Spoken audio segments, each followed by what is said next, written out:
Welcome to Telling the Tale. It's the podcast where we're going to go through every single Telltale video game. I'm your host, Mitchell Farley Wolf, and I'm joined, as always, by...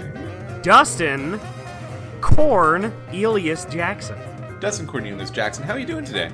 I'm doing pretty good. You know what? I'm feeling... I got like a vibe in me. I got some juice going on today. I'm glad you do, because it's a little rainy outside, and I haven't talked to anyone else today yet. I'm the first? You're the first? You're my first? Oh my goodness. You know what? I think that might explain it, because for me, it's a day of hope, because it feels like the sun is out a little bit, and it's melting all of this god-awful snow away. I like the snow. It was really hot yesterday. I wish it was here. It was like in the 80s. That rules. I wish we had that. I wore a jacket outside and I started sweating. I hate snow so much. At least when it's on the roads. If it minds its manners and stays on grass, then it's fine. I can live with it.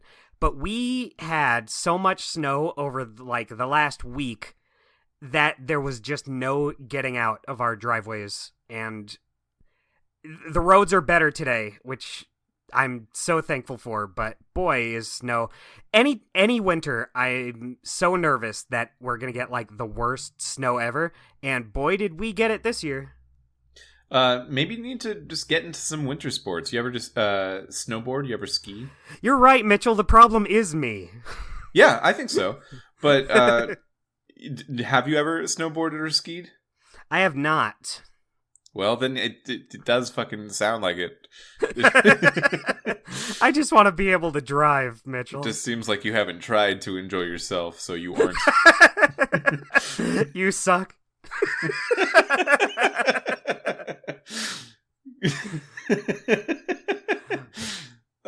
Today we want to talk about Minecraft Story Mode Season 2, Episode 3, Jailhouse Block, released on September 19th, 2017, directed by Chris Reiser, designed by Stephen McManus and Matt Ulmer, and written by Adam Esquenazi Douglas. Ooh, that's 3 names. Yeah. Good for him. Yeah, he's got a first, middle, and last, like a little name sandwich in there. This was an interesting episode, I thought, in that it was very contained in one sort of location. And it's a completely new location. Although it's not like a cutaway story like some of the ones in the last season were, where we just got like, oh, this is its own little story. Like, it's firmly part of the same story, but it's I don't know what you'd call it. It's not a bottle episode, because a bottle episode implies like, oh, we're going to the same location. We've been like a cheap location, so we can just do one room. And this is a huge place. It's just, lots of rooms. But it is all just in one area. I mean, maybe there is just no name for it. Maybe it's just, oh, this episode is just in one area. It is unique in its setting, I suppose. Yeah, I liked this episode. I thought this was a great episode. I had a good time with, especially since I was so down on the last episode. I mean, I didn't hate it, but this episode I thought was an improvement. Yeah, I thought so too. We get a little bit more of the lore.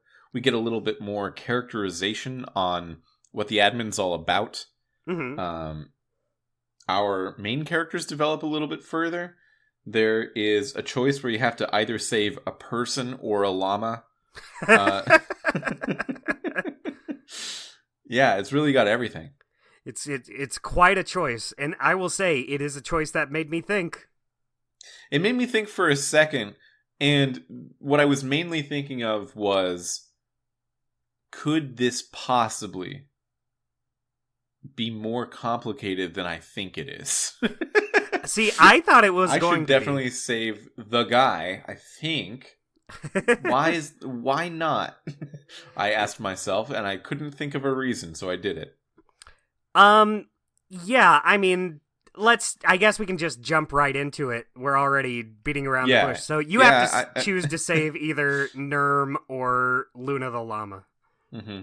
And yeah, I mean, at the end of the day, at the end of the episode, rather, I did choose Nerm, but I did stop and think about it for a little bit because I was like, well, Stella told me to take care of this llama. Yeah, but If I don't like her. Right, but if you don't, it could have some major consequences down the line, too. I felt like, oh, she could, it's possible that that could make her do something really bad in the future. But, you know, obviously I'm going to save the guy, Nerm, especially if it's Nerm. Nerm's great. Yeah. I love his big nose. Yeah, he's a villager. We love him. Yeah. Nerm is also heavily implied, I think, to be romantically involved with Jack. Yeah, you get a line in this episode that I think kind of seals it. Do we? Yeah, it's kind of mentioned offhand, and I didn't write the exact quote down, but Jack says like, "Oh, my Nermsy," or something like that. yeah, and Jesse, while trying to talk Nerm into not leaving him there, because Nerm like offers to, someone needs to stand on these tiles. Is the deal? Yeah. If no one stands on them, the entire place explodes. Yeah, and you're tricked by the person who was originally in there, Prisoner X. Mm-hmm. Yeah, but only one person needs to stay there, so there's no use, like, everyone biting the bullet. Either you can tell Nerm to stay there, or you can tell Luna to stay there. And Nerm, like, it's not a fair choice because, like, he's a guy. Right. I mean, that's what it came down to for me, but I did need to think about, like, what would the outcome be for each one? If I save Nerm, it's possible Stella could go crazy and, like, try to kill you in some way. Yeah. But then, like, Jack could also do that. That's exactly what I was getting to. So you know, obviously you're going to save the guy, but yeah, Jack's also just like there. If Stella's going to get mad at you, that's going to be like later. That's like a later thing. But Jack is like part of your team. You don't want to lose like 2 members of your team. Mm-hmm. Yeah, I just wonder if like Telltale's trying to use the fact that Nerm is not human, he's a villager. I was about to say, it's funny how they're both kind of on the same level speech-wise. Nerm and this llama just both kind of make sounds. Yeah, Nerm goes like... But it's still... Like, there's people on Earth that I don't understand what they're saying because they don't speak my language, and I don't just think it's animal sounds. Right, you know? No, exactly. I just think it's funny how... I wonder if that was the point. Like, they're like, it has to be Nerm and this llama because they both communicate in a way that Jesse doesn't necessarily understand. I feel like it would be a lot more weighted if it was like Petra or the llama. I think what it really is it's cheapest for writing because they both don't have dialogue. That's true. That is true. Yeah, we're going to have to choose to bring one or the other, and it could have been either one. So it's the characters that don't say anything. And here's the thing. Nerm, even though Jesse can't understand Nerm, you still like... Or maybe he does understand Nerm, because it sounds like he's like, no, I'm not leaving you here, Nerm. I know you're saying you should stay, but like obviously they can understand Nerm. Yeah, I think they do. I think Jesse does. But the llama's just like... Yeah. And what I think is so funny, so this wasn't the choice I made, but Jack, I forget if it's Jack or Nerm. I think it was Jack who was like, how did you choose? Why did you choose to save Nerm? Well, it's definitely Jack because Nerm doesn't talk. Right. I guess that would make sense. And so I chose, we'll come back for Luna. We'll come back and save Luna. But one of the choices is, I saved a person over a llama. Yeah. I also said what you said, but I wrote down... I chose a friend over a llama. I was really tempted to say that because that is how I felt. That's Right, I just didn't want to be a jerk. Like, if I could save both, I would. I would be like, yeah, no, we gotta save Luna. I don't want to, like, kill a llama. yeah. I Impossible. chose your significant other over someone we don't like's pet. Right, but it's not the llama's fault. The llama's always been cool. Like, the The llama llama always has looks at not you. been cool. The llama's been shitty and spitty at me the whole time. Right, I guess that's true, but there's been times where you can tell that Luna like does not like this relationship with Stella. It's not like this is an evil llama. No, it's more of just It's a mistreated llama. Yeah, it's And now you're mistreating it more. yeah, definitely alignment is chaotic fauna. Just some very disinterested llama stuff going on in this episode. So, okay, here's the whole premise of this episode, top to bottom. I'm not going to go through the story, but I'll go through the premise. The admin at the end of the last episode put you in prison. All of you are in prison. It's Jesse, Petra, Radar, Nerm. I think that's the group. And then Stella and Luna have come just because they've chosen to, because they're seduced by the power of the admin. And the admin, it's a jail. It's like a other dimensional jail, Right. where the admin puts people that he finds troublesome. Yeah. Lots of weird creatures. Yeah. Eventually, you learn that there's this lower level of the jail called the zombie mines, where they're mining zombies. For what purpose? There's no purpose. Just for fun? It's to make them have a hard job. Right. Is the purpose. And below that, there's a prison for a prisoner named Prisoner X, who you reckon can get you out of there. So you try to free Prisoner X, which is where the llama Nerm conversion therapy meeting happens. And then we break out toward we eventually find a hole in the bedrock, which is like the bottom of Minecraft that you're not supposed to be able to get through. Right. And you go through it, and that's the end of the episode. All right, so let's get into our segments. Yeah. Yeah, so like along the way there's a lot of like weird political stuff that happens with the warden of the jail. Mhm. Prisoner X is named Zara, who it turns out she was the previous admin before the current admin, who we learn is named Romeo, took What a name. office. Yeah, what an interesting kind of loaded name. Yeah. For that. It's do you know any Romeos in real life? No, I do not. Yeah, I know a Roman. That's the closest. Yeah, that's almost there.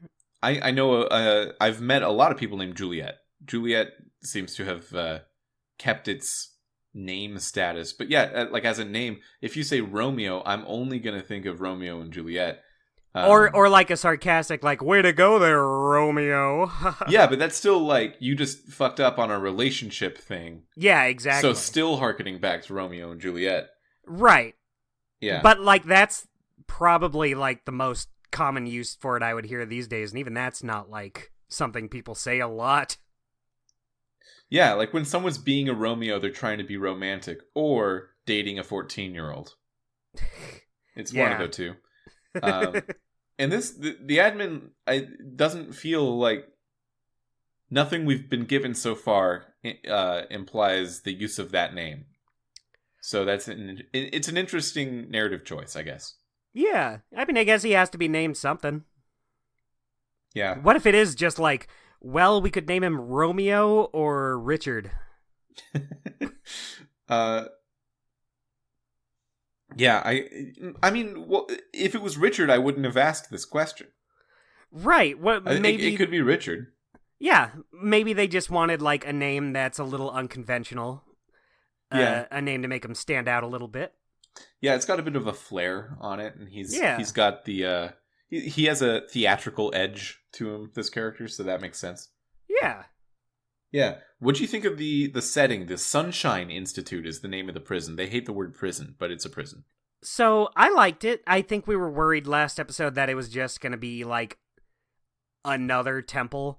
And, yeah, it was. You know, it is like a place they're stuck in, but I didn't get, temple vibes. They sell the prison vibe pretty well.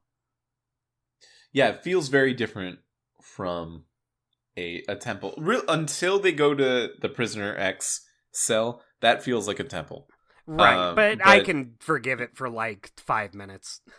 Yeah, then they go outside, which is like a maze, and that feels different too. Mm-hmm. They are now exploring below the bedrock in the next episode. We'll have to wait and see if that feels like a temple. Man, we're going to be on temple watch for the rest of this season. Yeah, I've got my spider senses raised for temples. After the season, though, we just have Batman, which I don't think is going to have a temple, and Walking Dead, which I don't think is going to have a temple. So we might be approaching the last of the temples. Maybe they just wanted to get them all out of their system. Yeah, and then even if we do Hector and Wolf Among Us 2, that's like a line of the 4 things that don't have temples, probably. Yeah, probably is the key word. We never know. Yeah. I mean, Batman kind of had a temple at the end of the first season where there was just a weird temple under Arkham Asylum for some reason. That's true. I totally forgot about that. Yeah. I did get Batman vibes from this episode. It reminded me of episode 4, was it? With John Doe. Especially when the guests, as they're called, they call the prisoners the guests. Once the warden's kind of taken out of commission, the guests are just running around going crazy. Yeah, there's so many of those like little similarities of like, oh, I have seen prisoners take over a prison, which is a little bit of a trope, but it's not like it happens in every story. No, I mean, this is only a few times in doing this podcast. Yeah. Not like a lot. Like I didn't see this and say like, oh, enough with the prison breaks already. Yeah. Like the temples. But yeah, I thought this episode was exciting enough. I had a good time with it.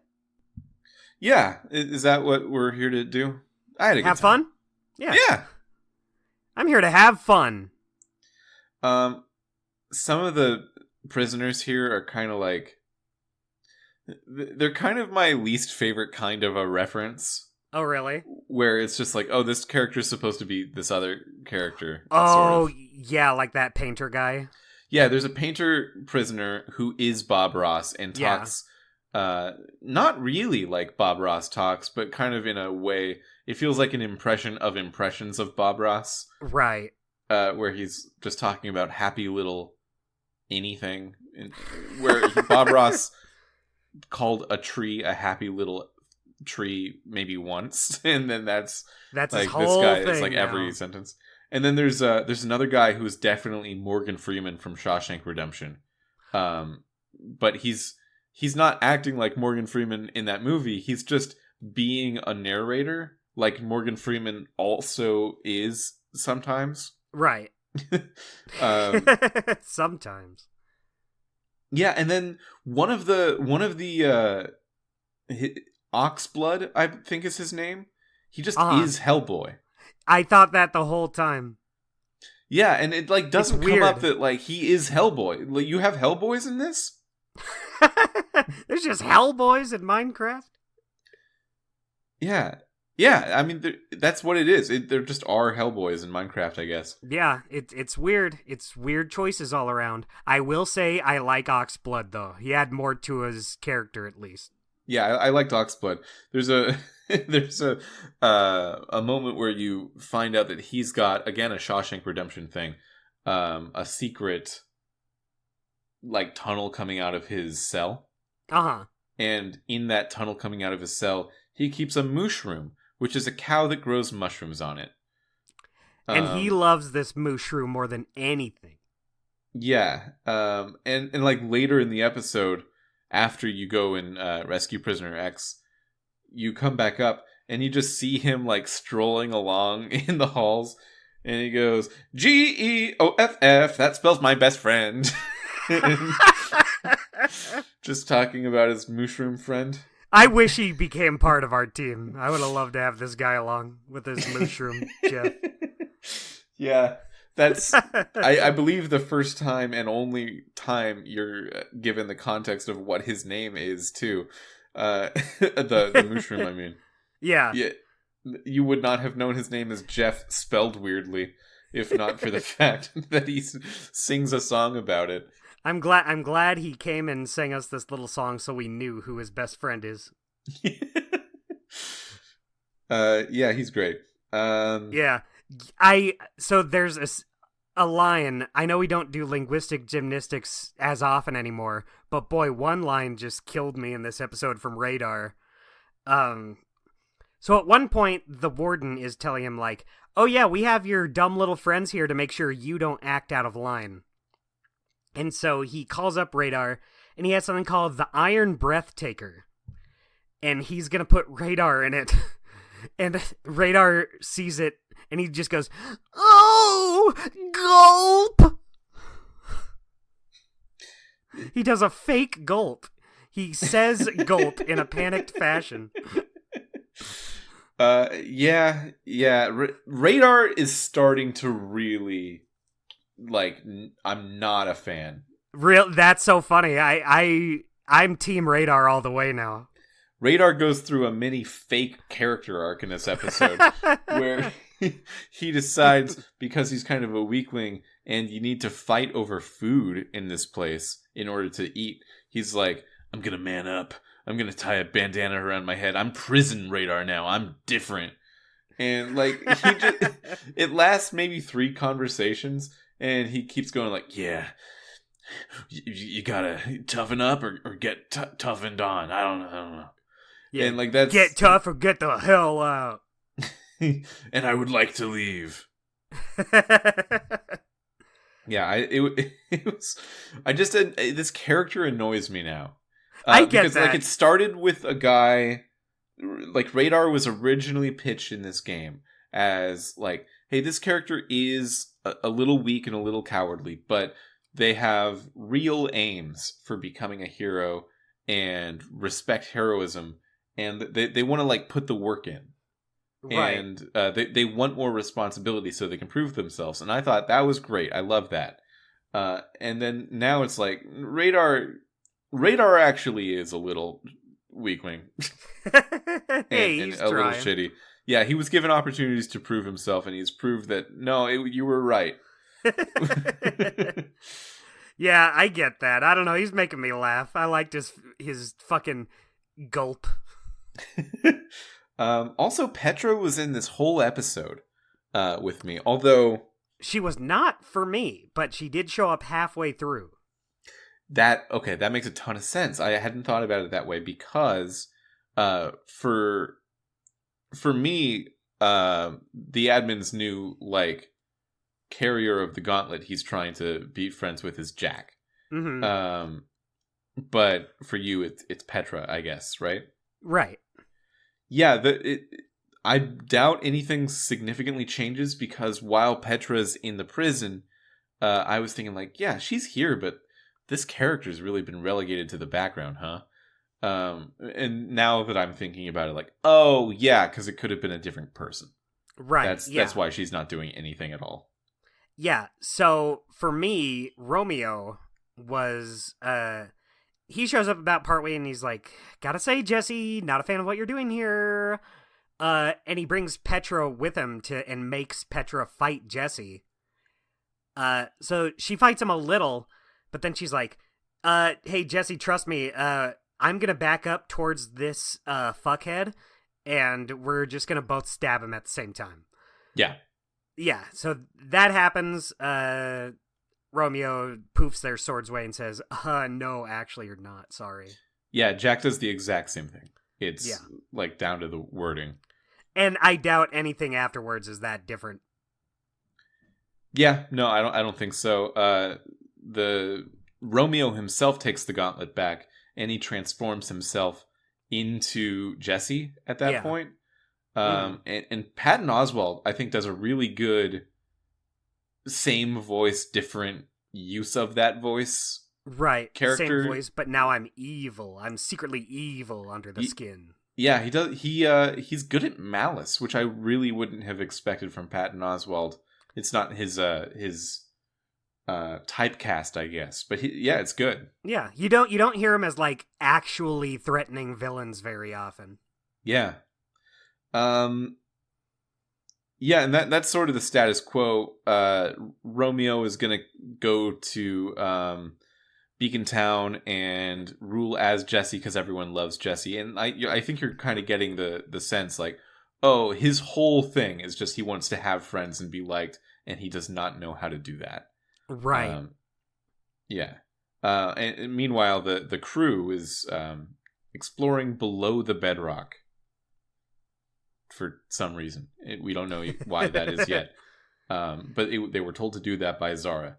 Zara, being the previous admin, was kind of an interesting idea. I hadn't thought about the concept that there could be other people in the role, because I just kept thinking about the admin as a person. Yeah, you think like, oh, admin is like the all-powerful being, so why would there be multiple of them? Yeah, which makes sense, because like I really hadn't thought about it as just like, hey, he straight up just is the server's admin. Right. Which means that other people could be an admin. And also, he's just a regular player. He just sets the rules. He's got near infinite power, kind of, in that like he decides what the rules are, but there's still rules that apply to everyone, including themselves. Yeah. So that's... Yeah, that makes the role of the admin, I think, a little bit more interesting. I think I'm on board with the admin as a villain now. It took 3 episodes, but I'm now like pretty interested in seeing that be resolved. I think that's working out. I agree. I think it's an interesting take, an interesting thing to do for a Minecraft game. Do you think he would be interested in the sport of axe throwing? No. Why not? Well, maybe if he thought it would get him some friends. You think he wouldn't like it otherwise, though?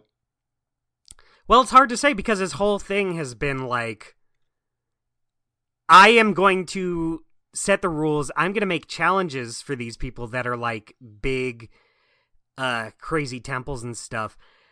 And if he were to go axe throwing with a friend, it just seems outside of his wheelhouse right now, as of now. It's hard to say, because you could say hypothetically anyone could enjoy axe throwing.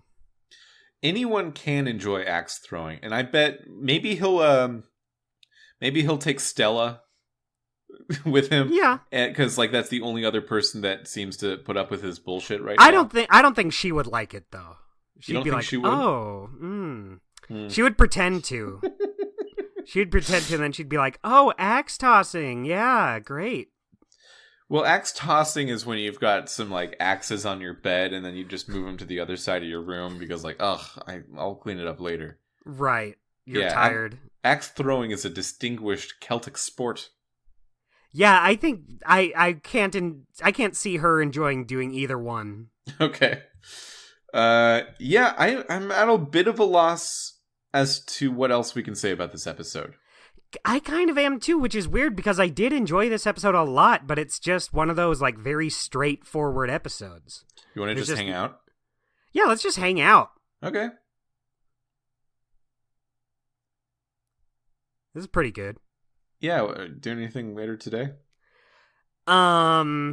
Maybe. Okay. My sister had a baby. Cool. Yeah, that's fun. That's a cool thing. Yeah. You're a triple uncle now, right? That's true, yeah. This is the third one. I'm looking forward to seeing how this kid turns out. What does that mean? Well, just because the other two my sister had have kind of developed their own little personalities. They've really developed into people. This one's been a person for a day, so, they're kind of new to it and haven't really gelled with any hobbies yet. Yeah, like, imagine asking someone what their favorite color is, and instead of them saying, like, oh, I don't know if I have one, they say, like, I've not seen colors before. I don't know what color is. And yeah, like, and they're seen not them. They're not blind. They're looking and seeing them, but I don't know. I just don't know what I'm seeing. Yeah, they've only just been introduced to the concept of color. Mm-hmm. Yeah, babies are wild that way. Yeah. I mean, that's what I mean. I'm looking forward to seeing what kind of person they grow into. Oh, and my little nephew, his birthday is in like a week and a half, and I know what I'm gonna get him. Ooh. Does he listen to the show? No, but he could. Well, then in you the can future. say so. Yeah. No one I know listens to this show, so it's okay to spoil it. Okay. They have these like they're not like Legos, but they're like little construction kits of Pokemon you can put together. Oh, yeah, I've seen those. Those are cool. Yeah, I don't know the exact name of them, but they have one of Charizard, and Charizard's his favorite. He's never played a Pokemon game, but he's like aware of what Pokemon is. Mm-hmm. Like, he got, for Christmas, one of his gifts was a Pokemon coloring book, and the first one he wanted to color was Charizard because it's his favorite. So I'm getting him a Charizard one of those, and he loves Legos. And I figured, these aren't Legos, but it's still the same concept of building a thing. Yeah. And it's something he likes, so I feel like that would be cool. Have you, or how old is he? Could he play a Pokemon game? He will be turning 6. I feel like he's only just starting to learn how to read, so I feel like he could probably play it with, like, someone helping him. Although, I introduced him to video games not that long ago. We've been playing Mario Odyssey together. Mm-hmm. And so, he's, like, kind of learning just how video games work, like, moving. He's constantly asking, like, how do I make him jump forward? And I'll just say, hold that stick forward and press this button at the same time. And he'll do it, but, he's a little kid. He's not going to be that good at it. Maybe starting him out with a 3D platformer is not the smartest. Maybe I should have started like a 2D one. Because when I was a kid, I started with like Mario Brothers. And my first video game I owned was Sonic 2. I feel like those are just like a little easier to grasp if you start on like a 2D plane. You just have to worry about going left and right. So maybe I'll play some of those with him. Yeah, I don't know. Like my first games, my first games were some like humongous adventure games for the PC that like I played on my dad's computer. But those really, seem like easy ones to grasp. Yeah, but like I wasn't playing games at that time. It was really Right. when I was like 4 or so. My grandpa got a Nintendo 64, and we played a bunch of like Mario and Banjo. And right. So I mean, yeah, I guess I did start with 3D platformers, and then also very soon after that, I got a Game Boy Color, and played some Gen 1 Pokemon. And it's interesting with those because like in theory, yes, they're very, very hard for kids to like just completely comprehend. grok, especially if they can't read everything. Uh-huh. But on the other hand, we did like Pokemon was huge with exactly 5-year-olds, right? Like I feel like it's because kids can learn like a hell of a lot in just those like few years. Because like my nephew only just started school not that long ago, and he's not like. And we only just started playing video games not that long ago, too. I feel like within, like, a couple of years, he'll be able to do it, like, no problem. But right now, he's, like, just being introduced to, like, the basic concepts, so... Well, similarly, like, I don't think... When I was playing Gen 1 Pokemon in, like, kindergarten, I definitely didn't beat it, Right. Like, it was just fun to walk around and look in my party and see that, oh, I've got some guys. Right. And I think that, like if you saw a kid doing that, you might think, like, oh, well, they don't really know how to play, which is true. But on the other hand, like, they like that. So success is maybe not the metric of success that should be looked at with kids playing games. That's how I'm feeling about Mario Odyssey. Like, he'll just do, like, a bunch of jumping around. Perfect. He'll like, maybe fall down a pit. And that's fine, I just want him to learn how it works. I'm not going to tell him, no, kid, you're doing this wrong. Hand the controller over to me. I'll do it. No, I want him to get used to being able to move and jump at the same time and just explore. And he loves it. He has a great time just doing that and, like, running around, and that's great. That's awesome. And you know, if he wants to progress, he'll be like, "Can you do this part for me?" And I'm like, "Glad, I will happily do this for you, and I'll hand it back to you when you feel like you want to play again." That's nice. Yeah. I think that Mario Odyssey is just so good for every group of players, because like I played it and I loved it. Yeah. Great game. The controls feel great. I love the varying vistas. I like how they're kind of playing around with like what Mario characters can and should look like. Yeah, totally. I like the structure change on top of what the Mario 64 foundation is, but like it keeps a lot of that foundation that worked. Great game. But at the same time, like I can imagine 20 years from now, Mario Odyssey is going to be held up as like, oh man, my childhood game, the best game of all time, Mario Odyssey. Yeah, like if you played this as a kid, it's even as an adult, I'm like, it's kind of hard for me to think of like better 3D platformers. Like it's just a matter of taste, but for me personally, like I love the Banjo games. I would still say I prefer those, but I wouldn't say they're like better games, I guess. Yeah, I mean, to Banjo's credit, those games are like now 26 and 24 years old. Yeah. So the fact that they're even in contention with a game that's only just over 6 years old is a huge kudos to them.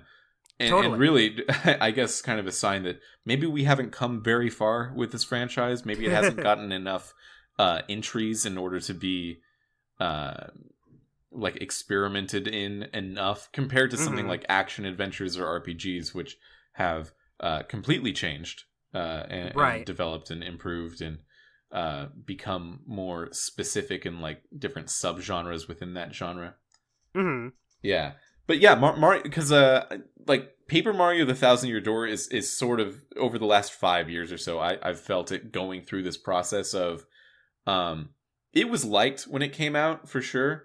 But I remember like reading the IGN review of Thousand Year Door, where the like the main takeaway was, yeah, it was pretty good. It was very similar to the first one though, and I think maybe it focused a little bit more on being cute and having like fun little interactions than it did on actually making the game good.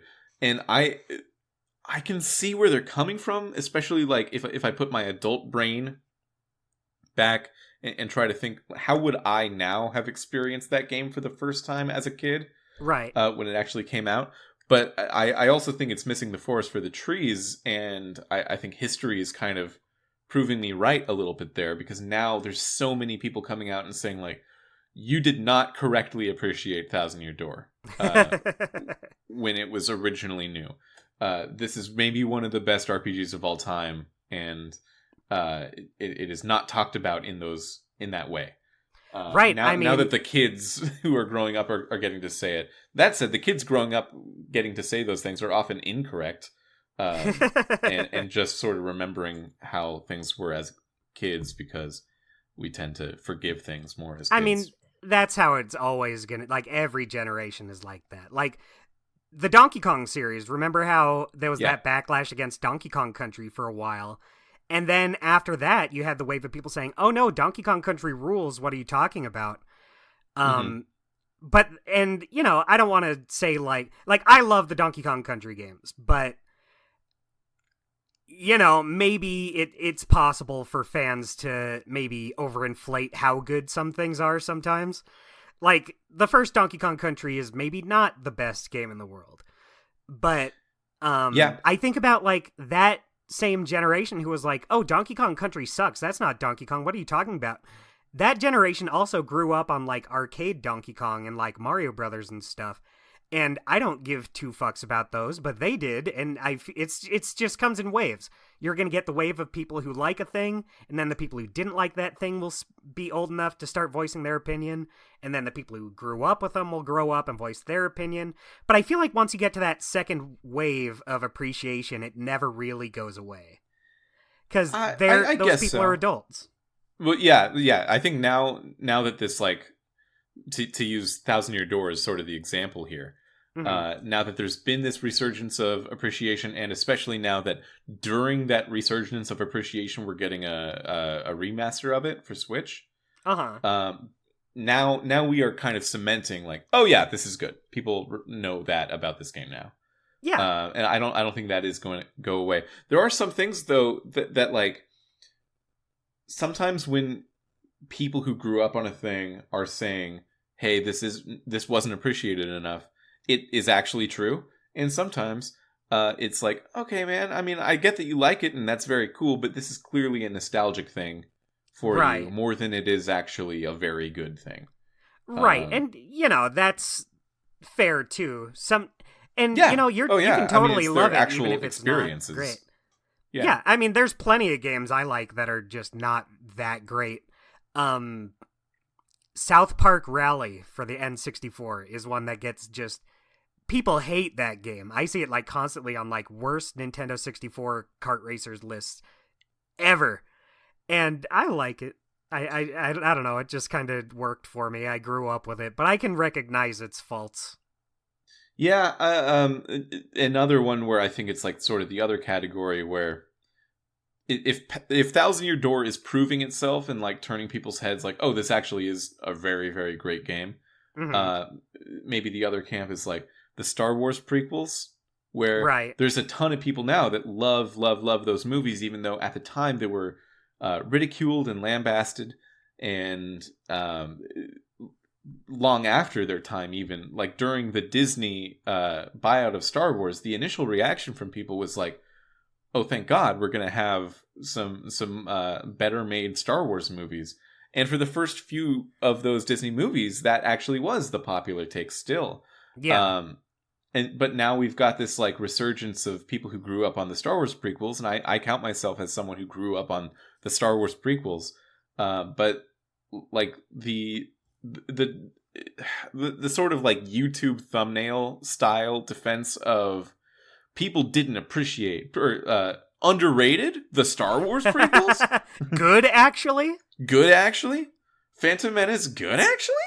And it's like, no, it's still not good, but yeah, like you can say, you can talk about parts of it, because I think we're always only talking about parts of the things that we're talking about rather than the whole. Yeah. Like when you talk about, hey, I love those Star Wars prequels, I'd be like, did you love the settings? Because I love the settings. I think the settings are very well done, very cool science fantasy planets in those movies. What else do you like? And, there's got to be some sort of like interaction with larger populations when I think you think about those kinds of opinions that are coming back in popular resurgence. Yeah, totally. I totally agree. On the other spectrum, I was just talking to my roommate Adam about this the other day, because he just recently got done replaying Ukulele for the first time in a few years. And he liked it less than he did back then even. But it just reminded me of when it first came out. Did he not like it a lot at the time? I don't know his feelings on it. Yeah, didn't like it at the time, but he thought he would like it a little more now, and he ended up not. He ended up liking it even less this time, which, totally fair, but it reminds me of back when it first came out and people were reviewing it and not liking it. And I remember, I think it was Kotaku, but I think it was like a few people in general saying like, Ukulele was so bad. Were the Banjo games actually never good? Yeah. It's like, I don't think that's how it goes. Yeah. It's like seeing one painting use purple and it sucks. Like, man, I thought I liked think purple paintings. Just might be the worst. Purple might be a bad color. Ugh. Yeah, when we said we're just going to hang out and talk about other stuff, we really did that for like 15 minutes. I'm having fun, and it's not to the detriment of this episode. Like, I just want to make it clear. I enjoyed this episode a lot, actually, but there really just isn't that much to say about it. But I'm having fun just chatting with my good friend Mitchell. Oh, thanks, Dustin. Yeah, I'm having fun too. What else do you want to talk about? What games have you been playing lately? Finished up Besides Chance. this one. Yeah, Chance of Sinar was Oh, how was that? the game of the month for my IRL San Diego Game of the Month club that I do with my friends. You were talking about not liking the name of it. I don't like the name of it. No. Well, yeah. There's like 4 different problems with the name Chance of Sinar. Right. One, you would think, oh, I'm gonna find out what Sinar is if I play this game. No. Sinar never comes up? Sinar is never brought up once. Awesome. Yeah, if you look up Sinar, which is spelled Sennaar, which is not what you would assume, right? Right. Yeah, so that's problem number 2. You don't know how to spell it. If you like just tell someone, hey, I was playing this cool game, Chance of Sinar. Chance is a homophone. It's CHANTS, like right. the plural of chant, and not chance as in probability. And then you don't know how to spell Sinar. If you look up Sinar, you find out that it's like an old ancient Greek transliteration of the word Shinar, which is a word that was sometimes used in biblical times to refer to southeast, like Mesopotamia, right. around where the kingdom of Babylonia was. Okay. So that's incredibly pretentious. Because you could call it Shinar or you could call it Babylonia. The game itself is set in the Tower of Babel, like the Bible story, the Tower of Babel. Right. So you could call it Tower of Babel. You could just call it Babel. You could call it the Tower. You could call it Languages of Babel. Do you think they didn't call it that specifically because they didn't want to turn off people with something a little more religion-based? Like, do you think they felt like that would turn some audience people away? Yeah, I don't know. Because, like, on the one hand, it is about the Tower of Babel. So, like, if that turns people away, they wouldn't have liked the game. Right. But also, it's not like a completely biblically informed story in terms of, like, as you go higher and higher in the tower, you see more weirder stuff like that. The game developers made up for the story that did not originate in the Bible story, and it really doesn't have anything to do with God or the Bible or anything. It's not a religious story, right? It's a story about languages, because in the Tower of Babel story, that's when other languages that people speak debuted on Earth. God got upset that they built such a high tower, so he confused the languages and made people unable to talk to each other, so they couldn't keep building because they couldn't cooperate. That was the idea. Mean. Yeah, one of his little tricks.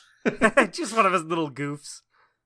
Yeah, so your role in the story is like you're going up and you're learning every language and you're like helping people talk to each other.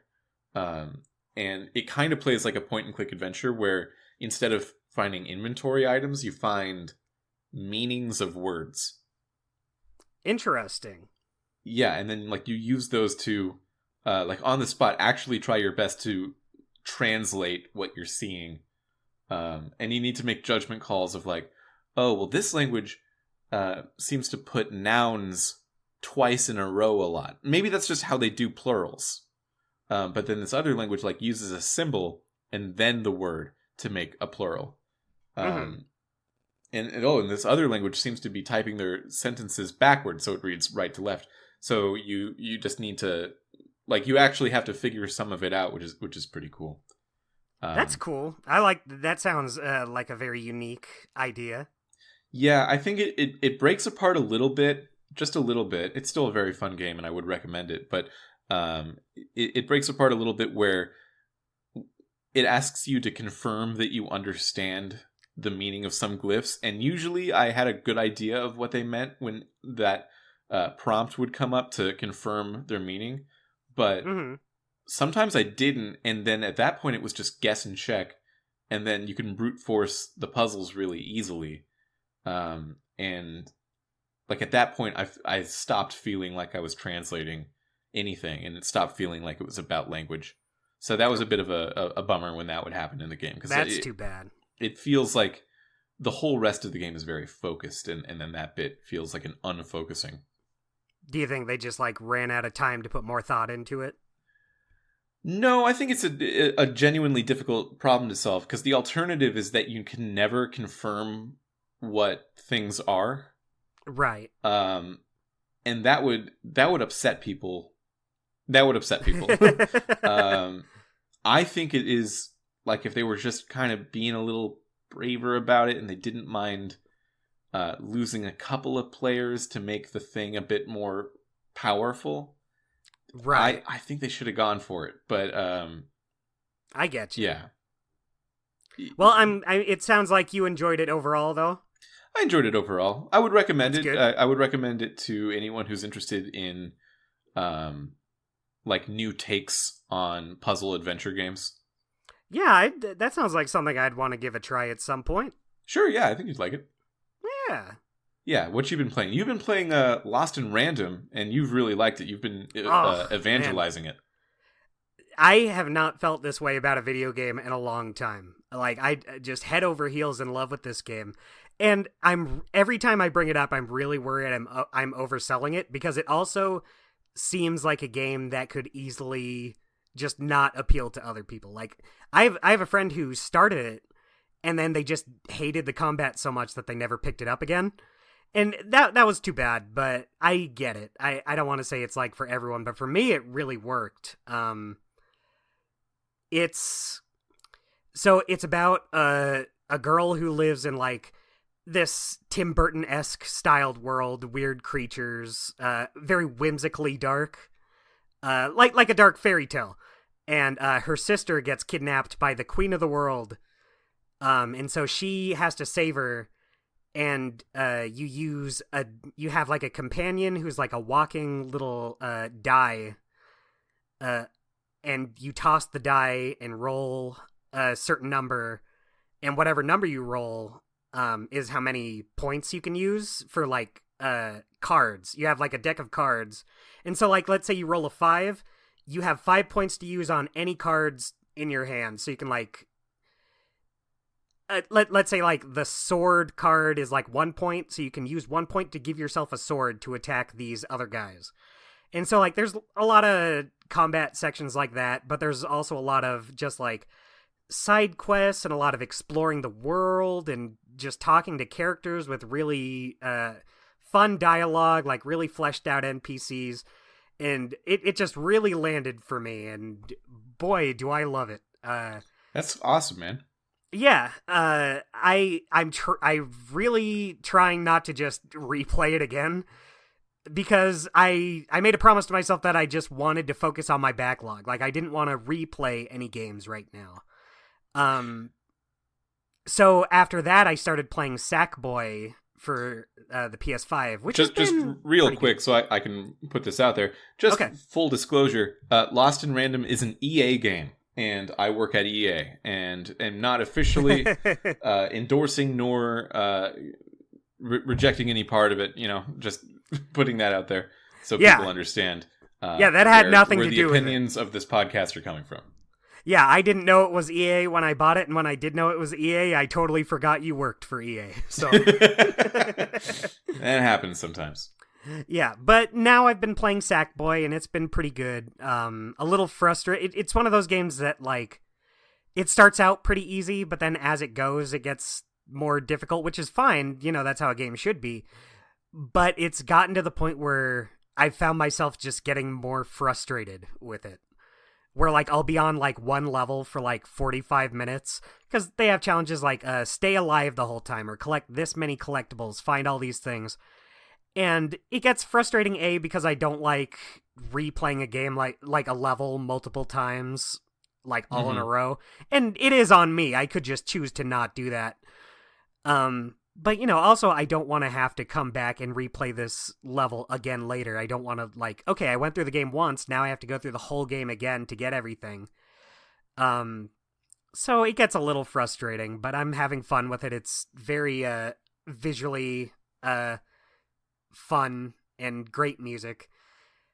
It plays a lot like Mario 3D World, which I like but don't love. I'm not like the biggest fan in the world of it, but I still have a good enough time with it. Mario 3D World is one of the best Mario games for like being really casual about playing something. Yeah, Is maybe my that feeling would be about 3D World. Yeah, I think that's a great way to describe it, because it is just kind of I don't want to call it basic, because obviously it's a very well put together design game, but there just isn't that much to it beyond, oh, you have to get through a level from beginning to end, Mm-hmm. and if you want, collect the collectibles in it. And that's totally fine. But I feel like for me personally, it doesn't always hold my attention. You ever play 3D World in co-op? A little bit, yeah, and that does make it more fun. I feel like that might be a good one to play with my nephew. Maybe Yeah, maybe. because there's not, like with 3D or with Odyssey, there's like so many little objectives, so many little like movement things you can do, like tossing your hat at these guys and then they mix up how you play that. Yeah. With 3D World, it's just you're jumping and running and you stay alive and get to the end. So maybe that would be good for both of us. I play that with him and he can kind of get a grip on a game that's a little less demanding, and I'll get a little more out of it playing it with him and just seeing how much he's enjoying it. Yeah, I played through 3D World entirely from front to back with my roommate Kyle in college, and that was a great like co-op experience. And I think part of what made it a great co-op experience is because it's just a very simple experience. Which, like if I wasn't trying to share the time with another person, and I was asking like the video game to fill the time, I think that is where it starts to feel like a less interesting Mario game than like a lot of the other ones that come out. Right. Like it's not as good in its simplicity or purity as something like Mario 3 or Mario 64, and it's not as interesting and developed as Mario World or Mario Odyssey. But it does have the best co-op in any Mario game. Right. Just because it really feels like everyone is at least allowed to be the main character to a degree. Yeah. And it feels like a full Mario game. It doesn't feel like an experiment either. Yeah, that's... I've been like coming to terms with how I feel about 3D World, because there's parts of it, and I think really it's like the memories of how it was, what it was like to go through it co-op and like have a group of friends play it, that feels like some of the best Mario times I've ever had. But then other times, like if I go back right now and I go through 3D World, like, oh, this is pleasant enough, but it's pretty, pretty smooth in almost a derogatory use of the word smooth. Yeah, I wonder if he'll get a lot out of it because we'll be playing it together rather than... Because like with Odyssey, it's, okay, I'm going to let you play. You can hand it back to me whenever you feel like it's too intense. You want me to do it for you. And that works fine, but maybe playing it together, like both of us at the same time, maybe you'll like that more. I'll try that next time. Good idea, Mitchell. Yeah, thanks. I have those. I like it when I have a good idea. You know what I also think is a good idea?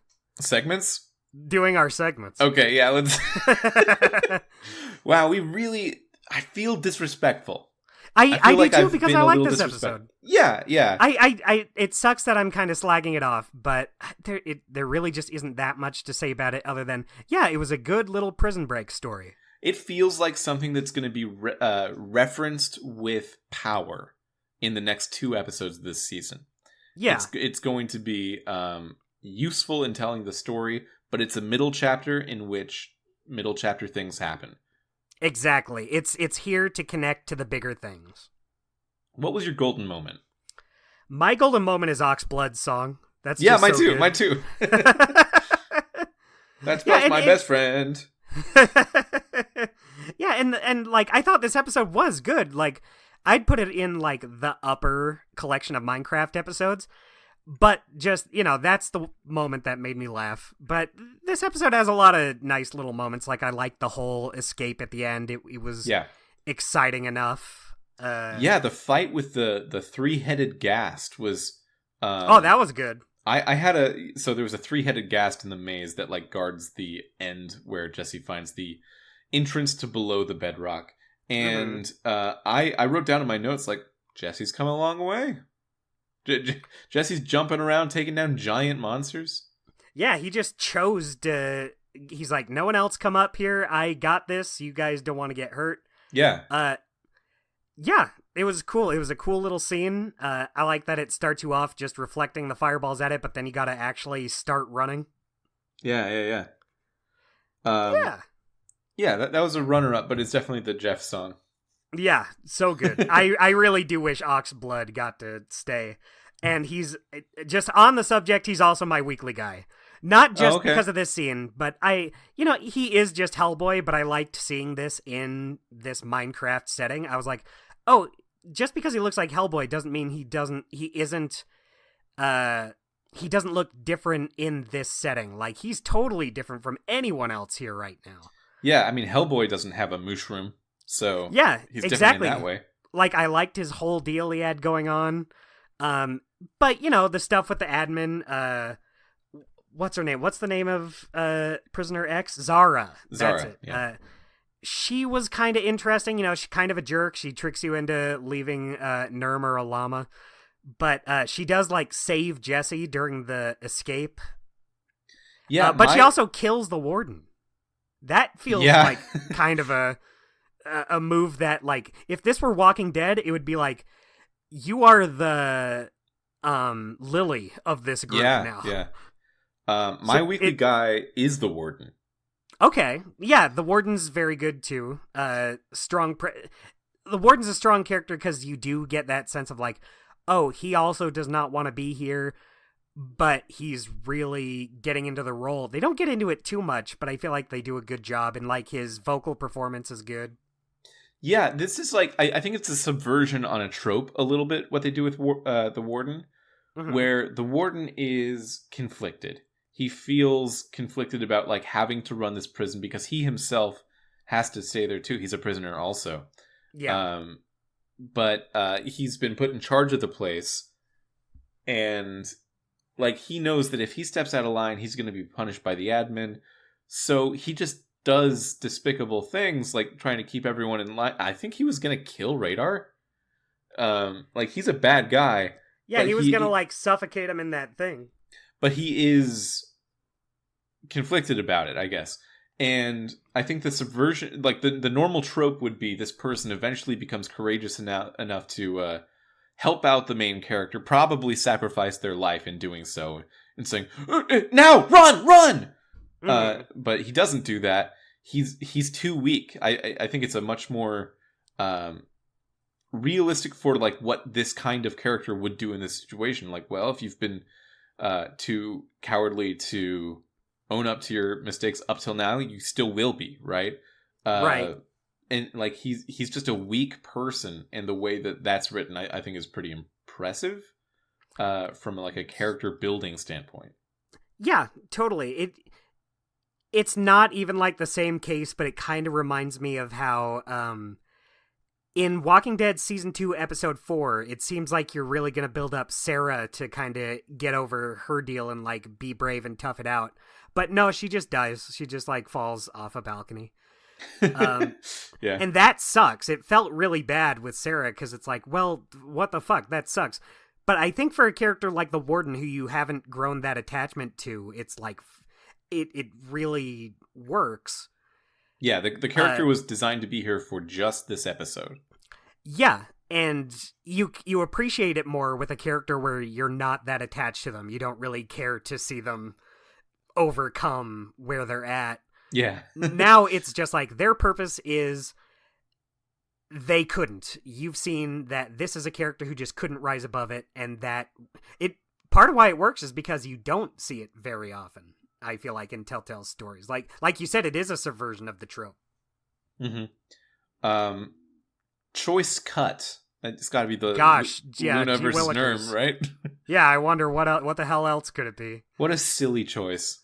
Yeah, like it's an easy choice. Obviously, you're gonna save the guy, but the fact that they put you in this scenario, it's such a Telltalean choice. It's treated like the big choice. Oh my god, you gotta sacrifice. This is just like Walking Dead, isn't it? Saving Nurm or a llama.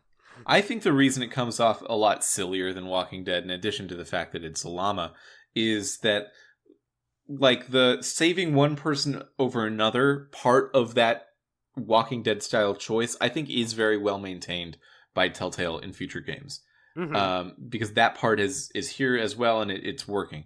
But like the other part of that choice is making the situation feel natural and like, oh, I could be in that situation. That's what makes me care about Jesse making this choice, because I'm playing as Jesse, and I'm like imagining, well, if there was a break-in with an invasion into a store like this, and I could save one of the two people, like in the first episode of Walking Dead, that feels like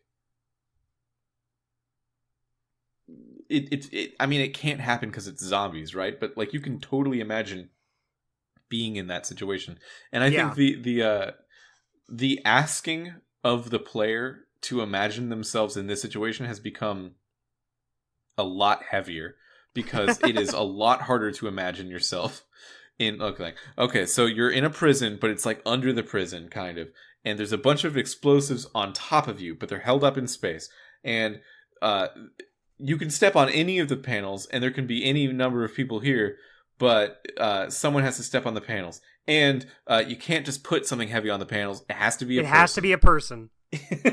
Like, okay, well, I mean, what are you the game want me to kill this fucking llama at this point? That's that's what you're implying here. I think it's my choice cut just because it impacted me the most, because it made me laugh really hard. Yeah, to be in this situation.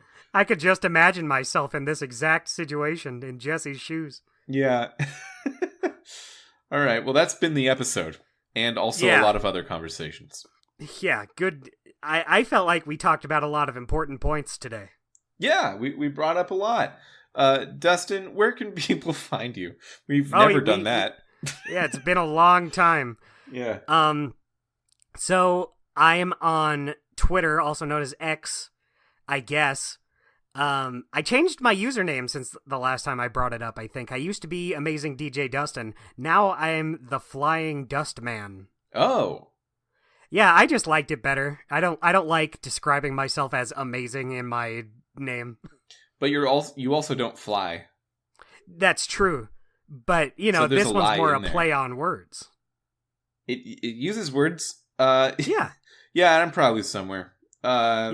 Same. Okay, yeah, so please subscribe wherever you found this podcast. We are wherever podcasts are found, so you can be notified when we release next week's episode, which of course is going to be episode 4 of season 2 of Minecraft Story Mode. And until then, have a great summer. Have a great summer, you guys.